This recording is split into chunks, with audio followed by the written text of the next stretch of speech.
We need a true prairie populist that is going to go up to Washington and is going to fight for the people, fight for Iowa and Iowans, and not just the billionaires and the large corporations, as we're seeing us move into the second Gilded Age. They call me the hairy, tattooed, fat guy that says it how it is. And if that's what it is, then people can understand that we're not going to sit idly by and I'm going to say the things that need to be said so people understand we're not going to keep doing this.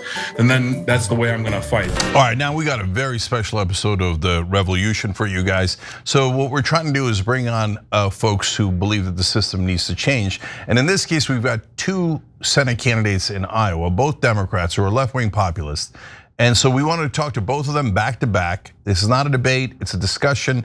We want to hear from them. And the first person up is Josh Turek. Second person is going to be Nathan Sage. We're going to ask similar questions here. And then we want you to vote at tyt.com if you're a paying member. We're keeping it to paying members because we don't want trolls. We want to get a sense of where our core audience is. It's not a binding vote, but it'll help inform us which direction we should go. So, guys, this is a unique opportunity because there are very rarely two great candidates in a race, and very rarely two populist progressives in a race. So, Josh is up first. Josh, welcome to the show. We appreciate you. Yeah, thanks for having me. Happy to be here. No problem. So, Josh, for the folks who don't know, tell us who you are and give us an elevator pitch. Why should they pick you? Sure, I am Iowa State Representative Josh Turek. I am the first permanently disabled member of the Iowa legislature, something I'm very proud of, to be able to give a voice to the 1 in 5 disabled Iowans that are either blind, deaf, intellectually disabled, or physically disabled. Our state capital wasn't even fully accessible. I am also the Democrat that represents the reddest district that was won on election day. Trump won my county by 20 points, won the two communities that I represent by double digits, and I was able to win by nearly 6 points, a 14-point overperformance. And that has taught me the right candidate with the right message, and that right message is certainly prairie populism. And the right work ethic, we can win in adverse conditions. I am someone that is from a working class community. I'm from a place called Council Bluffs, Iowa, where I was born and raised. 65% of my community lives at or below the poverty line. I'm someone that went through an enormous amount of economic struggle in my life. We went to the Goodwill for our clothes. We shared clothes. We went to the free summer lunch programs, had the wrong color lunch tickets for those of you that means something to. So in a really deeply personal way, I understand the struggles of what so many people are going through right now just to keep food on the table and a roof above their head. I was born with my disability, was born with a condition called spina bifida, so I'm a wheelchair user. This was due to my father's exposure to Agent Orange in Vietnam. I had my first surgery at 1 day old. I had 21 surgeries before I was even 12. And so I'm certainly somebody that knows and understands the importance of healthcare. And I fundamentally believe that healthcare is a human right. I found myself into politics initially because I was working in healthcare. What I was doing is I was assessing and providing mobility devices for individuals with disabilities and working with those with progressive conditions. And what we were finding is, since Iowa had privatized its Medicaid system, a 1,000% increase in the denial rate for individuals. And I thought that was fundamentally wrong. Found out we had never had a permanently disabled member of the legislature. And I thought it was due to this lack of representation of why we were seeing all these unnecessary barriers to healthcare and to employment. And so even though I was out here in very red Western Iowa, I went out every single day and I dragged my wheelchair upstairs to have conversations with Republicans and independents. In 2022, I was the only Democrat to win a competitive election in all of Western Iowa. I won by just 6 votes, so absolutely never doubt that every single one of your votes matter. That was a 13-point overperformance. But I'm even more proud that we turned that 6 vote margin into a 6% margin, as I said. And that has really told me that the right candidate with the right message and the right work ethic, we can win in these adverse conditions. I'm also a 4-time Paralympian. As you can see, these are my jerseys behind me, and I'm a 2-time gold medalist in wheelchair basketball. And for those of you who don't know, the Summer Paralympics is the 2nd largest sporting event on earth behind the Summer Olympics. So I think that's my story, and I'm genuinely happy to be here. That's awesome, Josh. I appreciate it. So tell us what prairie populism means to you. Yeah, absolutely. I'm a prairie populist like my hero, Senator Harkin, who was the father of the American with Disabilities Act, and individuals like Paul Wellstone.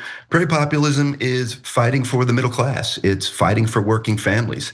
It's fighting for our small family farms, which are being absolutely destroyed, and certainly destroyed by what we're seeing with the tariffs and the commodities prices. It's fighting for small businesses. It's fighting for a livable wage and for affordable healthcare and affordable pharmaceuticals. It's fighting for affordable housing. That to me is what a genuine prairie populist is. It's someone that is fighting for the people, fighting for Iowa and Iowans, and not just looking out for DC donors and lobbyists and large corporations and billionaires, as we're seeing us move into a second Gilded Age. You said that you overperformed by 13 points. Tell us, for the folks who don't know what that means, what does that mean? But more importantly, why do you think you did? Yeah, what does that mean is that mean there was 14% of the individuals that decided to go down ballot Republican and voted for me as a Democrat. That was about 50% better than any other Democrat in the entire state. 9% was the one that was in second. The way that I did that was, one, as I said, going out there every single day and being willing to have the hard conversations, getting out there and having conversations with Republicans and independents. The math didn't work any other way. But I was also very disciplined with my message. I didn't focus on the culture war issues. I went out there and I basically talked about 5 things. I talked about the need to raise a minimum wage, and here in Iowa, it's egregiously low, $7.25, and I live in a border community right on the border with Nebraska, and it really has impeded us in particular. And I also talked about the need for affordable and accessible healthcare. And when someone crawls up to your door, first of all, they say, "How in the world did you get here?" Well, I crawled up here, and they have a visible disability, and they tell you that they had 21 surgeries before they're 12 years old. They have a credibility to be able to speak to that. I talked about the need for affordable pharmaceuticals. Sadly, because of my district, one of the most consistent things that I heard on the doors were people saying they've changed their job or they've changed insurance and they can no longer afford to take their medication. And I say it's fundamentally wrong to live in the richest country on earth and having people having to make the impossible decision of every month. This month, do I take my pills or do I pay my bills? I talked about the need to support our public schools and that our public money belongs in our public schools. Iowa, we were #1 in public education. We've now precipitously dropped down now to 26. And I talked about the need to address our cancer rates. Here in Iowa, we have the highest rates of cancer behind only Kentucky, and we're the only state with a growing cancer rate, something that has really touched my life personally. Actually, today I spent the entire day with my sister, who was diagnosed with breast cancer recently, and I spent the day with her actually in chemotherapy. And the last thing, I talked about the need for clean air and clean water. And that was it. That was the discipline in my messaging. And I went out every single day and talked to people. And I think that we can employ that exact same route, genuine prairie populism, to be able to win in this state right now. So you sign on to the populist plank, and so that's got 6 different components to it. Of those, what do you think resonates the best in Iowa in your experience, especially in connecting the left and the right? Yeah, well, what was fascinating to me when I was out knocking doors, my assumption was that the only thing that was going to be unanimously agreed upon was going to be that public money belongs in public schools. Here in Iowa, we've now given private schools vouchers, and we gave them a 44% increase in funding. Meanwhile, our public schools only 2%, not even keeping up with inflation. But the only thing that was unanimously agreed to, regardless if it was the most ardent Republican, conservative, was that our healthcare system is fundamentally broken, and that we pay 3 times as much as more than any other nation on earth, and we get by far the worst outcomes. And I think that is the one that certainly resonates the most with me is healthcare and capping pharmaceutical cost. Okay, makes sense. Do you take corporate PAC money? I do not. No. Do you take AIPAC or any other Israeli lobby money? I do not. And what's your take on what our policy towards Israel should be? Should we continue to fund the government of Israel? I certainly think Israel has the right to defend itself, but I think that offensive weapons that should be with the caveat of following international law. I'm hopeful that we see a peaceful solution to this conflict and a two-state solution in an end to this, because what we have seen in Gaza has been absolutely horrific, and the loss of life and the loss of civilians and children has been horrible. Okay, so you would vote to cut funding for offensive weapons to Israel? I think offensive weapons should only be with a caveat if a nation is following international law. Okay, now how about the vote on the continuing resolution? 8 Democrats voted with them to end the government shutdown. The government shutdown was causing a lot of pain. What do you think about, would you have voted with the 8 Democrats or no? No, I would not have. Really, really disappointing. I'm someone, as I've said, that I have championed and carried the flag for healthcare, and I believe that healthcare is a human right. The ACA subsidies are so valuable and important. It's millions of Americans that are going to see their healthcare premiums go up. Here in Iowa alone, 132,000 Iowans are going to see their healthcare premiums double or triple. This is on top of what we're already seeing with the big beautiful bill or big ugly bill. 110,000 Iowans that are going to lose their healthcare outright. And I've been ranking member on HHS budget here in Iowa, and our Medicaid system is already fundamentally broken. We've got Medicaid wait lists where we've got 26,000 disabled Iowans that are on wait lists. The longest wait list is 7 years for care. We have closed 31 nursing homes, skilled nursing facilities, and rural hospitals in the last 5 years due to lack of reimbursement. It's fundamentally broken, and I'm disappointed, and I believe that healthcare is absolutely worth fighting for. So let's say that you're get elected, you're in the Senate now, and healthcare is obviously something that animates you, as you just explained. What would be the policy that you would push for? Yeah, I'd like to see us move into, and in my ideal world, I'd like to see us have a public option. I think that what I have seen far too much in my life is I have seen unnecessary suffering. Like I said today, I mean, I was with my sister, going through it. An example of how broken our healthcare system is right now is she's someone that was diagnosed with stage 2 breast cancer. She has private insurance, and her private insurance came to her and said, because you only have stage 2 breast cancer, not stage 3 or stage 4, we will not cover the PET scan to see if the cancer has spread to other parts of your body unless you pay $30,000 out of pocket. This is what is fundamentally wrong. I've seen far too much suffering of individuals either having to declare medical bankruptcy or divorce their spouse, particularly amongst individuals with disabilities. And I believe that healthcare is a human right, and I'm going to do everything I can to fight for affordable and accessible healthcare. So obviously the doubling of the ACA subsidy is unacceptable. You just said you're in favor of the public option. You're in the populist plank. There's negotiating drug prices for Medicare, so obviously you agree with that.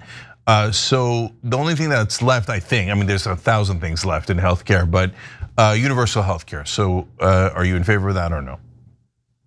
Yeah, I think that healthcare is a human right, and I think that there should be a public option for every single person. You should not be having to win the genetic lottery to have access to quality and affordable healthcare.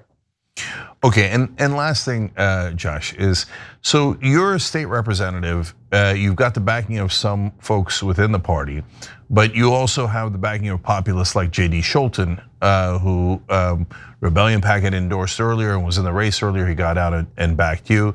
So you're threading that needle in an interesting way. So tell us about that.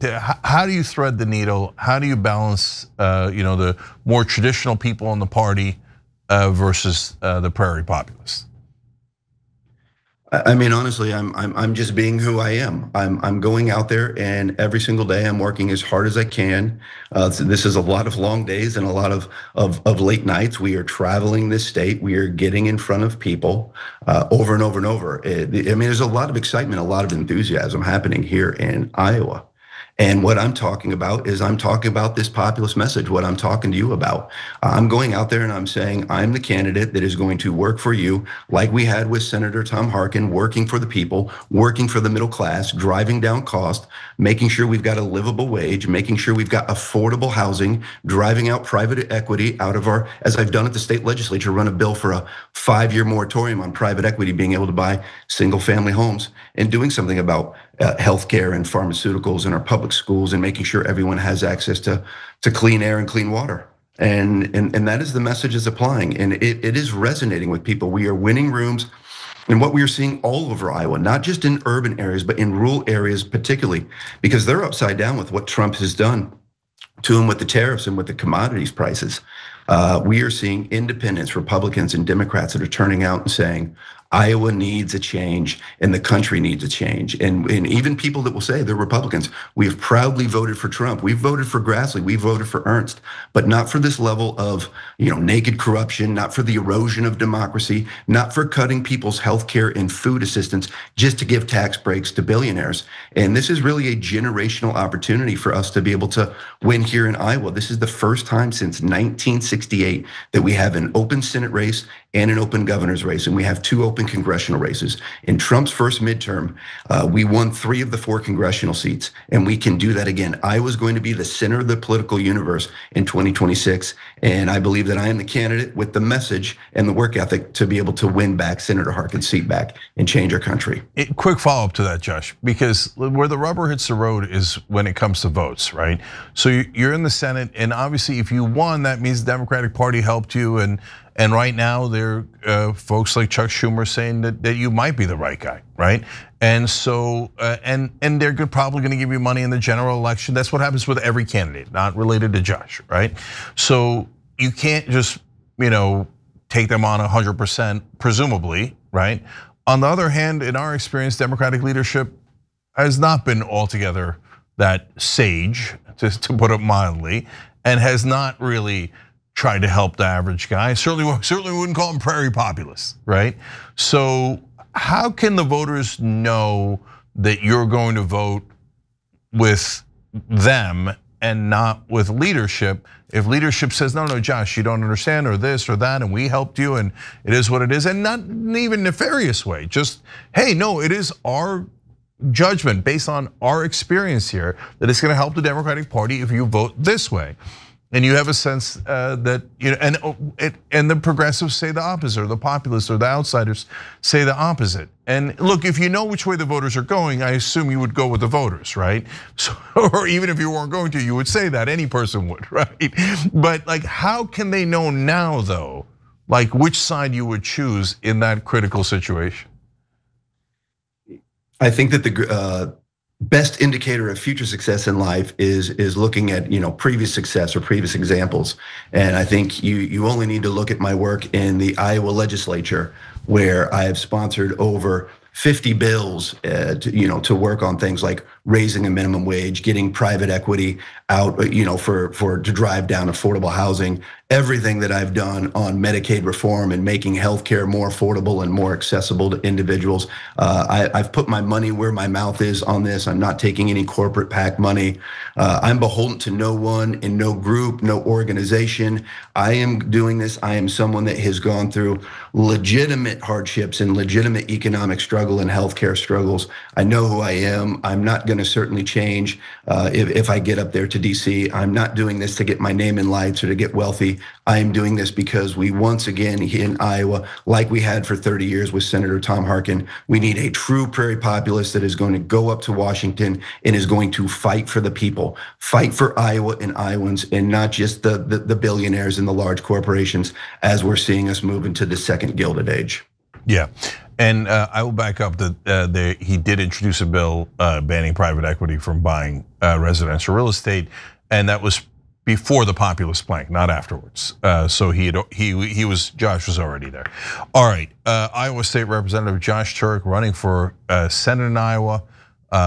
We really appreciate you joining us, and having me. A genuine pleasure to be here. I mean it. I love what you guys are doing, and thank you so much. I appreciate you having me on. Yeah, no problem. And please go to Turek for Iowa. Turek, the number 4 Iowa.com, and please join us. We are pushing for change here in Iowa. This really is a generational opportunity. Iowa is going to be the center of the political universe in 2026, and we can take back this Senate seat, and we can not only save the soul of Iowa, but we can save this country. All right, Josh Turek, thank you so much. Really appreciate it. Thank you, my friend. All right, everybody stay right here. We're going to come back with the second candidate, Nathan Sage, also a populist in Iowa, running for the Senate seat. So stay right here. All right, back on the part 2 of this discussion on the Iowa Senate race. So we just talked to State Rep Josh Turek. We're going to talk to Nathan Sage next. They're both left-wing populists running for that Senate seat in Iowa. I think one of them is going to win that seat. So this is very important. I want you to hear both of them out, and then paying members at tyt.com. If you're a YouTube member, you can also vote as long as you're a member there. And if you want to vote there, we're trying to keep the trolls out. We're trying to get our core community to give us their real opinion on what they think of these folks. They're both great. I talked to them both off air before and I couldn't make up my mind. So it's not a binding vote, but it is a vote that will definitely help us figure out who we should support in this race. And I appreciate you guys being involved in every way. All right, so let's now talk to Nathan Sage. Nathan, how are you? I'm good. How are you? Thanks for having us. Yeah, no problem. So Nathan, tell us who you are, your background, and give us your elevator pitch for why you should be the Senate candidate for the Democrats in Iowa. Absolutely. I like to say it like this. I'm a Marine mechanic, sports radio host, former executive director of the Knoxville, Iowa Chamber of Commerce. But more than anything, I'm just a kid that grew up in poverty on the west side of my hometown in Mason City in North Iowa. My dad was a factory worker. My mom was a daycare teacher. I learned at an early age that we didn't have a lot of opportunity. We didn't have a lot of money.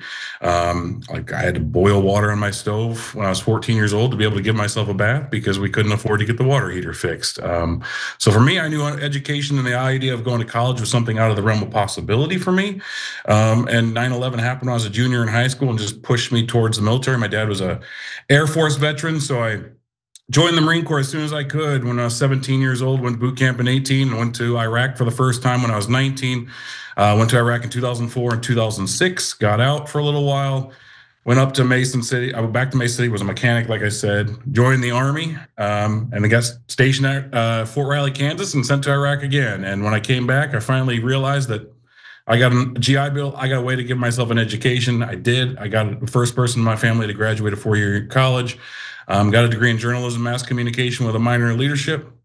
Went about to Iowa and started working with in radio. Started doing sports news and eventually marketing and sales. And that's when I started to work with businesses every day in rural Iowa and understand really quick that businesses in rural Iowa are struggling and trying to keep the doors open, trying to keep the lights on. It's reminded me a lot of my dad when I was a kid trying to just put food on the table. And so for me, realized really quick in that scenario that the rich are getting richer, the poor are getting poorer, and all of us in the working class are working the road, building the roads, we're teaching the next generation, we're doing all we can to make it in this world, and there ain't craps trickling down to us. And for me, I'm tired of living in this world where we're all lied to and left behind by politicians that are backed by billionaires and corporations and don't care about us. So I'm going to stand up and been fighting my whole life to survive in a world that doesn't want me, and I'm going to fight for people that are fighting every day to make it. So that's who I am in a quick nutshell. I'm here to be a working class voice, be a leader, and also a fighter, someone who knows how to fight. And I think right now that's what we need more than anything. Okay, so that certainly answers who you are, your background, and what motivates you. Tell us a little bit more about why you think you'd be the best candidate.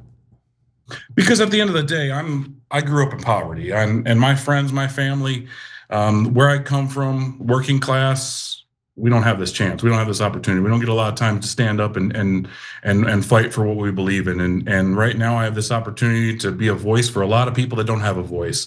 I get to stand up for a lot of people that feel like they've been lied to and left behind. A lot of people that have left the Democratic Party and gone to the independents and gone to Republicans because they don't feel like there's anybody there actually fighting for them or standing up for them. And at the end of the day, I tend to be very blunt. I tend to be very rough around the edges. I tend to drop a cuss word every once in a while because I think at the end of the day, that's what people need to understand is we're not going to keep doing this, and we're going to stand up and fight for what we believe in. And I think I'm the right politician to do this because Washington, D.C. is made up of 98% generational wealth and only 2% come from the working class. I think we need better representation in Washington so we can fight better and have better leaders. So you're from the working class, no question about that. You're a Marine mechanic, as you explained. But there's a lot of folks that fit that category that are Republicans and a lot that are Democrats. So what makes you a Democrat? I'm a Democrat because one simple thing. When I look at the world for what it is and what I've seen through my own eyes, It seems like the Republican Party wants to tear down all the things that we need to make it in this world, especially working class. And Democrats seem to be the type that want to help people. And more than anything in this world, I want to help people because I'm tired of watching my family struggle with affordability, struggle with, I mean, both my parents died of cancer in the state that's #1 in cancer rates. My dad at 54, my mom at 67. I'm tired of watching people fall into drug abuse and alcoholism because they can't afford life and they can't make it anymore. And they get to a point where they break. And I feel like there's so many working class people across Iowa that are screaming for help and they don't have a voice. And it seems like nobody's willing to listen to them. So for me, if I can be that voice, if I can be that representative and I bring proper representation to Washington that is not backed by billionaires or corporations or APAC or corporate PAC money, because we don't take any of that. I am here to fight for working class people that are just trying to make it in this world. All right, so you mentioned those things. I was going to get to them later, but I'll do it now. So no corporate PAC money, that's clear. No APAC money, no Israeli lobby money at all. Nope. Okay, and so just like I asked Josh, I'll ask you, what do you think our policy towards Israel should be? Should we continue to fund the state of Israel? Well, the way I look at it, obviously, I think we need to put pressure on our allies, right? I think we need to back our allies, but at the end of the day, I don't want to see American bombs killing innocents in this world. I'm not okay for American weapons killing innocents in this world. So I think we need to be putting pressure on our administration to work with our allies to make sure that innocent people, women and children are not dying. So that's how I stand, because at the end of the day, I've been to Iraq 3 times, I've been to war, and I'm not okay with the tragedies of wars and watching people die in this world. So would you cut funding? I think at the end of the day, I think there's ways you can make it where the weapons that we're giving to have conditions to them, or they're not used to kill innocents and kill people. And I think it is up to our administration to implement those conditions to make sure that the innocents in this world are not killed. Okay, all right. So you sign on to the populist plank. It's got the 6 policies that, not just Democratic populists, but almost all populists agree on.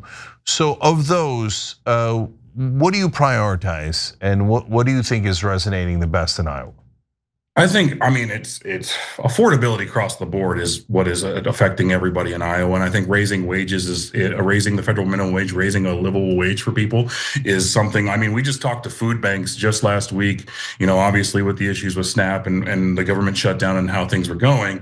We asked them, what is the key? What is the thing that needs more than anything to make sure that you go out of business? Because food banks don't want to be in business. They don't want to be in the condition to have to feed people. They want this world to be people be able to take care of themselves. And they said, give us a livable wage. Give people in this world a wage that they can actually make it on. And I think that is the obviously for me, #1.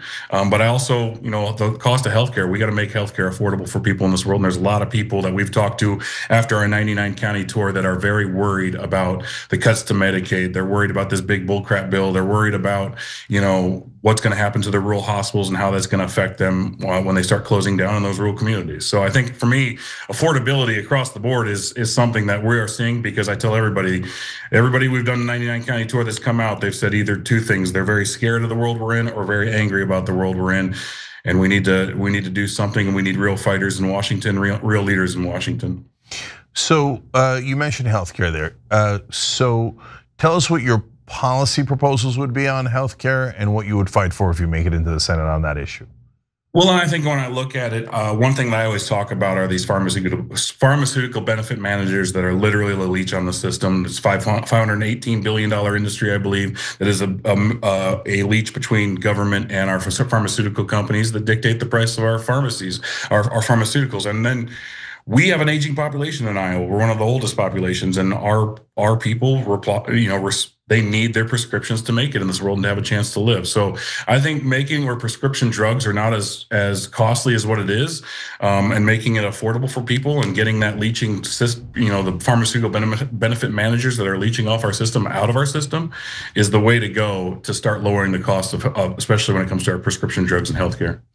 So let's go down the list real quick. Obviously, we've got the ACA subsidies doubling now, and the Democrats are trying to prevent that. I assume that you're against them doubling, obviously. Yeah, right? Absolutely. Right. So now next is public option. Are you in favor of public option? That's something I want to learn more about. But at the end of the day, I think we need more options in this world, so I wouldn't be opposed to it. And then what do you think about universal health care? I think universal healthcare is a place I'd love to get to. If I could vote to say yes to universal healthcare, I would vote yes. But at the end of the day, I think we need to expand Medicaid and make corrections and affordability now to until we get there. So if we could get to universal healthcare and I could vote to say yes to it, I would vote yes. Gotcha. And by the way, we talked about pharmacy benefits managers, PBMs, before on the show. Yeah. And they are a huge drain on the system, so that's certainly correct. So Nathan, I think that a normal voter in Iowa would ask, okay, I hear you, brother, and you sound like a real person, no question, right? Among the working class, and you were a mechanic, you worked as a talk show host, etc. Certainly I could relate to it. But what have you done that would give people confidence that you will fight for these things in the Senate? I'll say this: when it comes to fighting, that's an interesting thing because for me, it's what my whole life has been. So it's interesting to point to one thing to say, hey, I've done this or that. I'm the only one, I'm the only veteran here. I'm the only one that stood on the yellow footprints of MCRD San Diego and took the oath to support and defend the Constitution against enemies, foreign and domestic. But I've also worked with people and being the executive director of the Knoxville Chamber of Commerce, different businesses, different entities, different Republican, Democrat, whatever it is, to learn how to communicate and learn how to actually get things done by working together. I mean, when we had RAGBRAI, which is Bike Ride Through Iowa, come through last year. I raised $18,000 to be able to put a concert on, to be able to raise money for our community. And when I was the executive director of the chamber, for those 2 years, I was the community of Knoxville was deemed a thriving community by the state of Iowa. So I think I did a pretty good job, working with people across different political agendas and businesses and learning how to stand up and not sit on the sidelines and watch this world crumble. I think at the end of the day, though, for me, I think being a working class guy that says it how it is, they call me the hairy tattooed fat guy that says it how it is. And if that's what it is, then people can understand that we're not going to sit idly by and I'm going to say the things that need to be said so people understand we're not going to keep doing this. Then that's the way I'm going to fight. Because at the end of the day, we cannot continue to live in a world where the rich get richer, the poor get poorer. We lose out on everything that we need to survive in this world, and good people are dying. And they understand really quick that I am not your run-of-the-mill politician. I don't do your political talking points. I don't do run-of-the-mill jokes that aren't very funny. I'm tired of living in a world where everybody it seems good people are struggling, good people are having issues, and we need to make it where they have a chance to actually have real opportunities in this world. And that's what I'm going to do, is bring my voice and bring who I am to Washington, D.C. to actually stand up and fight for us instead of writing strongly worded memos or throwing snowballs from the cheap seats. Right. So Iowa is, let's hope, a purple state. It has been red recently, but Obama won it. And so it's purple enough. But so then that leads to the question of how do you unite the left and the right without compromising our values? Well, one thing that Trump won Iowa because he said, I'm going to lower the cost of living. I'm going to make groceries cheaper. I'm going to make life more affordable. That cuts from Republicans, Independents, and Democrats across the board. And we've had Republicans come out to our events and say, Nathan, I didn't know who the hell you were until my Trump-loving Republican son sent me your video and said, this is a guy I would vote for because he looks like he's actually fight for us. We had an event in Council Bluffs the other day where we had a woman who said, Nathan, I've been a Republican since I was 17 years old. And the only reason I'm sitting here in front of you right now is because it seems like nobody is fighting for us. Nobody's representing us. And you look like somebody that actually wants to stand up and fight for us and isn't going to take no for an answer. And so for me, I think at the end of the day, giving people somebody that is actually resonates with them, talks the way that I talk, looks the way that I look, at the end of the day is willing to stand up and fight for them. That's what they want, and they want a little bit more money in their paycheck. We've talked to union members who said, Nathan, put 50 cents more in my paycheck. I can take my family out to a movie theater. I can actually be the member of society that I wanted to be. But right now, in the world we have where rent is jacked up, prices of living is jacked up, groceries are high, we can't do it anymore. And it seems like nobody's listening. So for me, I'm going to keep talking about affordability, talk about the way of life in Iowa, and give them someone that looks like me, that a regular Iowan that it seems like in Iowa and Democratic Party, the working class has kind of been left behind, and give them someone to actually properly represent them is what I'm trying to do, and stand up and not be what we saw recently, where we have people bending the knee or being cowards. So would you have voted with the Republicans on the continuing resolution like the 8 Democrats did? No, absolutely not. Why not? Because I think at the end of the day, why did we do the government shutdown to begin with? We drew a line in the sand, right? And we said, we're not going to do this. We need to make life more affordable for people. We need to extend the ACA tax credits. And then we have a momentum happen on Tuesday night where the election is like, okay, obviously what we're doing is right. People care about working class issues. They care about affordability. That's what cuts across everything. And then out of nowhere, we're just going to take the wind out of our sails and we're going to kick the can down the road another mile or whatever. And it doesn't make any sense. At the end of the day, we're going to have to fight anyway. We're going to have to stand up. And it doesn't seem, what it seems like to me, someone from the military, I got told this all the time, piss poor planning equals piss poor performance. And that is a reflection on piss poor leadership. And Chuck Schumer and the leaders there seem to be more about caving and bending the knee than standing up for the Americans they're supposed to represent. So I'm not okay with it. So, some would say, and I frame it that way because I wouldn't say it. Oftentimes Fox will use that as a cover for what they would say, but I'm going to say play devil's advocate here. But it's important, and it's a legitimate point.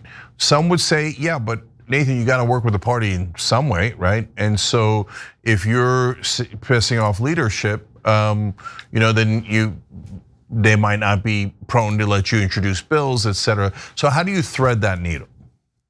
I think at the end of the day, like we can't keep doing the same thing over and expect a different result. We can't keep following the same leaderships that let us nowhere. We've been nothing but losing for the past, 10 years, 20 years. It seems like the Democratic Party's lost all a favorability. They don't have any backbone, no spine at all. And so for me, if you have a problem with me standing up for the people that I'm representing and doing what the people of Iowa are asking me to do, then I don't care. We have to fight for Iowans. We have to fight for the people that I'm representing. If not, I'm not going to be there. And I understand that some people have to walk a certain line, but I think Iowans want someone with a backbone. Iowans want someone that's going to stand up and go, no, this is not okay. We have to extend these ACA tax credits, because if we don't do that, our healthcare premiums are going to double. We are not going to be able to afford this, and we need to make it where we can actually afford healthcare. And I'm tired of the same empty promises. And I know so many Iowans are of the same empty promise. We're going to get there. We're going to fight. This is going to look good for us. Well, you know what? It hasn't done it. What have we done? I said it earlier. We keep losing. We can't do the same playbook anymore. We have to put our foot in the sand and say, you know what? We're Democrats. We're here to fight. We're here to fight for people that are fighting every day to survive. And we shouldn't be bending the knee, especially when we feel like we finally have momentum. Yeah. So for voters who are voting based on who is more likely to win, they see someone that has not worked in politics before, and by the way, the other problem with that is that generally speaking, mainstream media disfavors candidates like you, and so then it's harder to get coverage, et cetera, et cetera. So how do you get past those hurdles and prove to people that you're more likely to win? We do what we've already been doing, right? For me, it's continuing to represent people and continue to talk and listen to people. We did this 99 county tour. It's about going out and listening to the people in Iowa. At the end of the day, DC insiders, backdoor deals are not going to win Iowa. It's going to be talking to Iowans. Anybody knows who's come here for the caucus in Iowa, you got to sit on their front porch and you got to talk to Iowans, and you got to be able to let them see you, hear you, breathe, and let you, ask questions and answer those questions. You got to be a real boy, right? And one thing that we get taught every time, every single place we go, someone shakes my hand and goes, there's other candidates, but you're real. And I'm like, well, this is all that I know how to be. And I think that's what we need more than anything. And honestly, for me, I can only control what I can control. If media doesn't want to put me on there on TV because I'm a little rough around the edges, or I might cuss here and there, at the end of the day, that doesn't bother me. What it bothers me is the representation we don't have in Washington, the representation we don't have for Iowans. I am here simply because we don't have representation in Iowa. I am here to fight for the people that I am supposed to represent. And the way that I'm supposed to represent them is to not be the typical run-of-the-mill, because we're tired of it. We've had the same slicked back-haired politicians come to our neighborhoods, say the same thing, and do their press, have cameras in the background taking pictures of handing out food to people. At the end of the day, they still take money and go. They don't fight for us. They don't, represent us. And so for me, I'm going to continue to do what I can do. Be any podcast, any TV show, any news station, anything I can get on, I'm going to be on, getting my message out. But more than anything, I'm going to be out in Iowa like I have been. Since August 1st, we've done over 10,000 miles, 250 hours in the car, and over 140 events. Nobody else compares to me right now. I am out there trying to talk to everybody, because that is what important to Iowans, is to understand that I am here to fight for them. All right, one last question for you. Do you have a political mentor or hero that you look up to? And it doesn't have to be political either. Any kind of mentor or hero that you think, well, that's a shining model right there. That is a hard question. I don't know. For me, probably my mom. Passed away 3 years ago to cancer. Did everything she could to raise my brother and sister. I think at the end of the day, common sense and the way she always raised, and being a tough woman and not backing down and not taking no for an answer, made me who I am. She was out in boot camp when I graduated. She's always been that person for me. So, that's where I get a lot of my motivation, is somebody like her who never had money, struggled all her life, did everything she could for her family. Like, that's who I am. That's what I was raised to be. And I think my mom would be very proud that I'm not taking no for an answer. I'm not bending the knee to anybody. I am standing up for what I believe in. I think at the end of the day, she's my hero. All right, Nathan, what's your website so people can go to? SageForSenate.com. Check us out. You can also check us out on social media as well, Sage for Iowa. But SageForSenate.com is the place to be to learn more about me. All right, Nathan Sage, running for Senate in Iowa on the Democratic primary. Thank you so much for joining us, Nathan. We really appreciate it. Thank you for having me. Yeah, no problem. All right, guys, now go ahead and vote now. Go to tyt.com. You got Nathan Sage and you got Representative Josh Turek, both from Iowa. You've just heard them both. They're both populists. They're both on the left there, and they both say that they want to fight for you. It's a tough choice. If it was easy, I'd have done it already. So tyt.com for paying members, again, just to keep the trolls on, make sure it's the core community. So we appreciate you guys, and we'll keep that poll up for a couple of days, give people a chance to view this, and then come back and talk to you guys about it. All right, thank you for everybody for watching. We appreciate you, and we'll see you tomorrow.